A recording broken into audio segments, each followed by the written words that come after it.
There is a silent ritual you perform every single day, often without even realizing it. It feels innocent, perhaps even comforting in the moment, but biologically, it is quietly eroding your cognitive reserve bit by bit. If you are currently in your 60s or 70s and finding that names seem to vanish from your tongue, or you walk into a room and suddenly forget why you are there, listen to me very closely. This is not just getting old. This is a warning sign that a specific daily habit is triggering a cascade of neuroinflammation deep within your brain's pathways.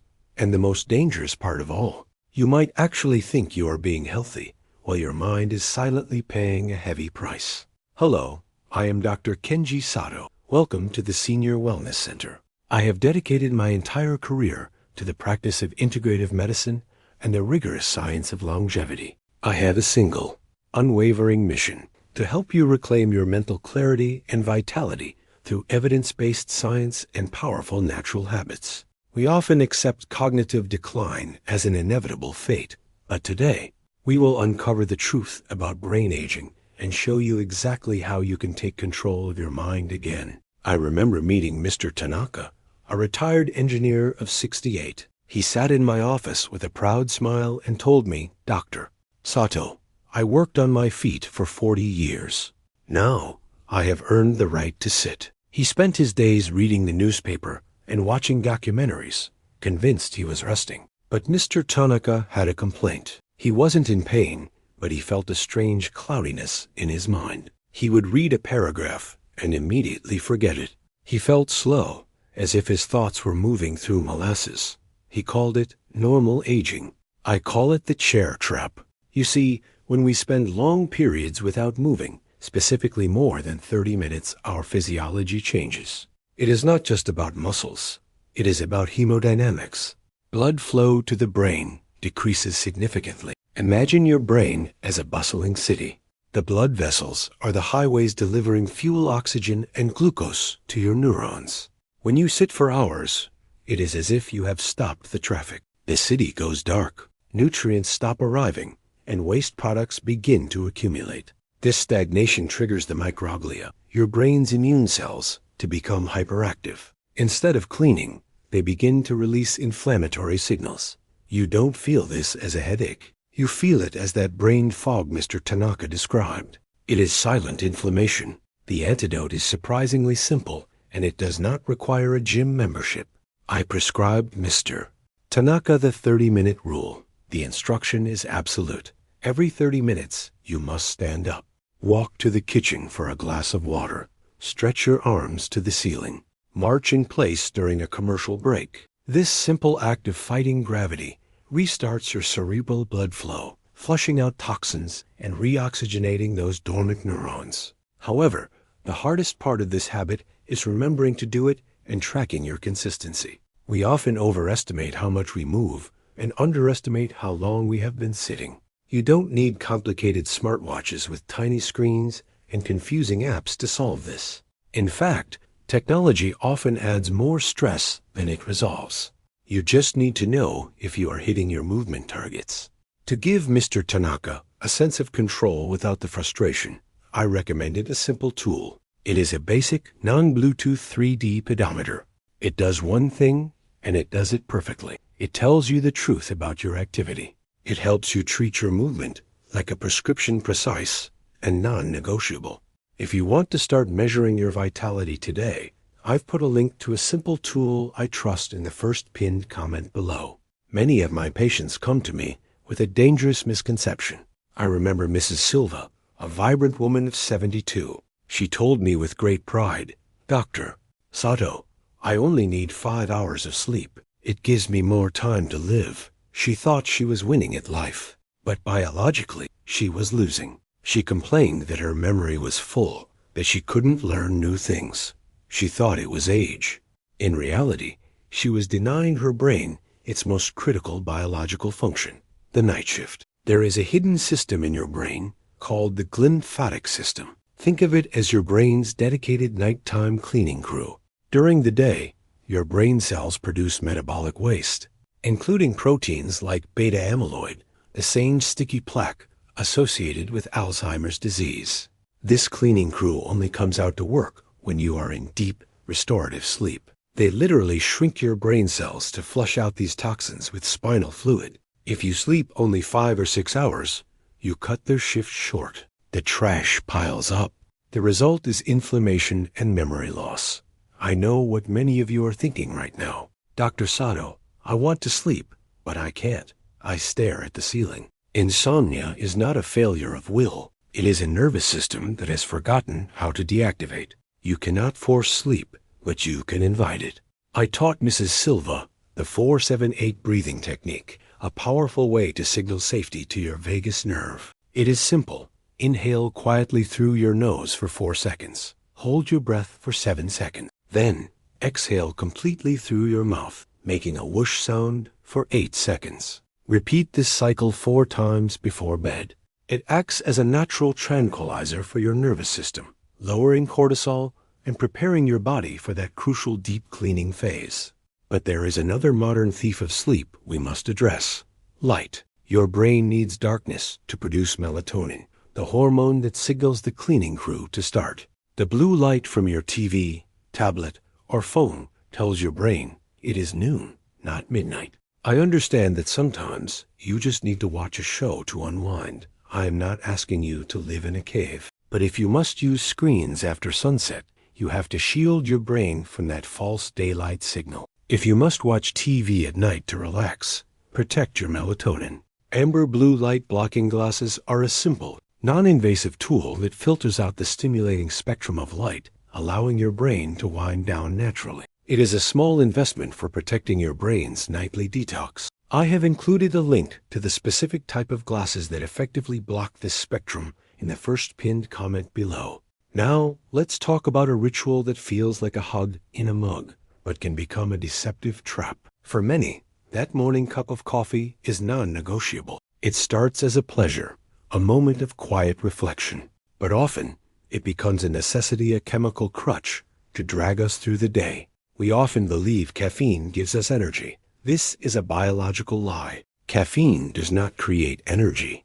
It borrows it. In your brain, a molecule called adenosine builds up to tell you you're tired. Caffeine simply blocks the adenosine receptors, silencing the fatigue signal. It is like putting tape over the check engine light in your car. The problem is still there. You just can't see it. Meanwhile, caffeine stimulates your adrenal glands to release cortisol stress hormone. You feel alert, yes, but it is a tense, anxious alertness. When the caffeine wears off, all that accumulated adenosine rushes in at once. This is the crash. You feel heavier, foggier, and more tired than before. So you reach for another cup, and the cycle of borrowing energy at high interest continues. This roller coaster exhausts your brain's natural rhythm. I advise my patients to follow the noon rule. Enjoy your coffee, but stop completely before 12 o'clock. Give your body the 10 hours it needs to clear the caffeine before sleep. In the afternoon, switch to hydration. A warm herbal tea or simply water with lemon can refresh you without hijacking your nervous system. At first, you might feel slower. That is your body paying back the energy loan, but give it a week. As your adenosine receptors reset and your cortisol levels stabilize, you will discover something profound: natural clarity. A mind that is awake, not because it is stimulated, but because it is truly rested and balanced. There is another invisible enemy that we often ignore because we think we have left it in the past. I am talking about smoke. You might say, Dr. Sato, I quit smoking years ago, but are you still breathing it? Second-hand smoke, and even third-hand smoke, the toxic residue that clings to clothes, furniture, and curtains, is a potent neurotoxin. It is not just an annoyance. It is a biological assault on your brain. These microscopic particles enter your bloodstream and trigger a systemic alarm. Your body enters a state of low-grade chronic inflammation. Your blood vessels constrict in defense, narrowing the pathways that deliver oxygen to your hippocampus, the very center of your memory. A brain starved of oxygen cannot form new memories efficiently. It struggles to retrieve old ones. If you visit friends who smoke, or if you live in a home that hasn't been deep cleaned in years, you are unknowingly exposing your neurons to this stress. The solution is to be protective of your environment. Avoid spaces filled with smoke. Open your windows daily to flush out stagnant air. Ventilation is a simple but powerful tool for cognitive health. And if you live in a city with high pollution or near busy roads, consider the air quality in your bedroom. Breathing clean air while you sleep allows your brain to focus on repair, not defense. A simple air purifier can make a significant difference in reducing this inflammatory load. We often think of food as just fuel, calories to burn. But biologically, food is information. Every bite you take sends a complex chemical code to your body. Are you sending a message of health or a message of emergency? When you eat ultra-processed foods, deli meats, frozen dinners, packaged snacks, you are sending a code of inflammation. The preservatives, artificial additives, and oxidized fats create noise in your neural networks. This is not just about digestion. It is about cognition. That brain fog you feel after a heavy, processed meal is your neurons struggling to communicate through the inflammatory static. You feel confused, slow, and tired. I know what you might be thinking. Dr. Sato, healthy food is expensive. I live on a fixed income. I hear this often, and I want to tell you, nourishing your brain does not require a luxury budget. True nutrition is often cheaper than processed convenience. Swap that bag of chips for a hard-boiled egg, nature's perfect, inexpensive protein. Replace the frozen pizza with a bag of frozen vegetables. They are flash frozen at peak ripeness and cost very little. A can of beans, a bag of brown rice, a few eggs. These are humble foods, but to your brain, they are premium fuel. By simplifying your diet, you clear the noise. You save money, yes, but more importantly, you save your mind. There is a common belief that as we age, getting a belly is just cosmetic, a harmless side effect of time. We look in the mirror and think it's just a few extra pounds. But medically, that abdominal fat is not passive storage. It is an active, aggressive organ. Visceral fat, the deep fat wrapped around your liver and intestines, functions like a toxic gland. It pumps out cytokines, inflammatory molecules that travel through your bloodstream directly to your brain. This is the connection few people make. A body inflamed by visceral fat creates an inflamed mind. That slowness you feel, that difficulty focusing, is the physical result of this chemical assault. Your brain is under siege. The solution is not starving yourself or following trendy, complicated diets. It is about metabolic rest. I recommend a gentle 12-hour overnight fast. If you finish dinner at 7 p.m., simply do not eat again until 7 a.m. This gives your body 12 hours to lower insulin levels and switch from storage mode to repair mode. Combine this with your daily walks, and you begin to burn that visceral fuel. As that inflammatory fat decreases, something miraculous happens upstairs. The chemical fog lifts. Your thinking sharpens. You are not just lightening your body, you are enlightening your mind. I often treat patients from the silent generation. You are the ones who taught us resilience. You endure pain without complaint. You carry the weight of the family without asking for help. You think this is strength, but your brain pays the price for this silence. When you bottle up stress, it doesn't vanish. It turns into chronic cortisol. This hormone is corrosive to the brain. High levels of cortisol literally shrink the hippocampus, the part of your brain responsible for memory and emotion. You are not just worried. You are physically eroding your neural capacity. The rigidity you feel in your body, the tight shoulders, the clenched jaw mirrors a rigidity forming in your mind. You lose the flexibility to adapt and remember. The antidote is to learn the art of letting go. This is not weakness. It is biological maintenance. It means exhaling longer than you inhale to signal safety to your brain. It means finding a simple hobby that brings you joy, not productivity. And crucially, it means reconnection. Call an old friend. Meet for a coffee. We are social creatures, and isolation accelerates aging. When you share a laugh, you release oxytocin, which counters cortisol and protects your neurons. Please understand this. Taking time to rest, to breathe, to enjoy a moment of useless pleasure is not giving up. It is the smartest strategy you can use to keep your brain resilient and strong. We love our celebrations, don't we? The barbecues, the family gatherings. And often, the centerpiece is a platter of processed meat sausages, bacon, deli slices. It tastes like tradition, but to your brain, it tastes like inflammation. These foods are loaded with nitrites and preservatives that can damage the delicate lining of your blood vessels. When your microcirculation is compromised, your brain cells don't get the oxygen they need to fire quickly. The result? Sluggish thoughts and memory gaps. I am not telling you to never enjoy a hot dog at a baseball game, but as a daily habit, it is dangerous. And the alternatives are often cheaper and far more powerful. Canned sardines, for example, are an inexpensive superfood packed with brain-building fats. Lentils, eggs, beans. These are the foods of longevity. They build a brain that resists aging. But I also know the reality. Not everyone likes fish, and fresh, wild-caught seafood can be expensive and hard to find. Yet your brain absolutely requires omega-3 fatty acids to maintain the cell membranes of your neurons. Without it, your brain cells become stiff and slow to communicate.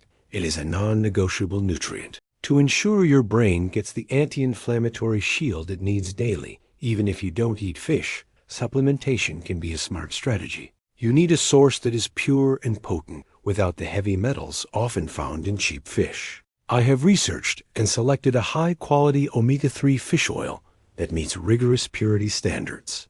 It is a simple way to safeguard your cognitive health every morning. You can find the link to the one I recommend in the first pinned comment below. Finally, there is a habit of avoidance. I see many patients who are terrified of the doctor's office. They think, if I don't check, I don't have it.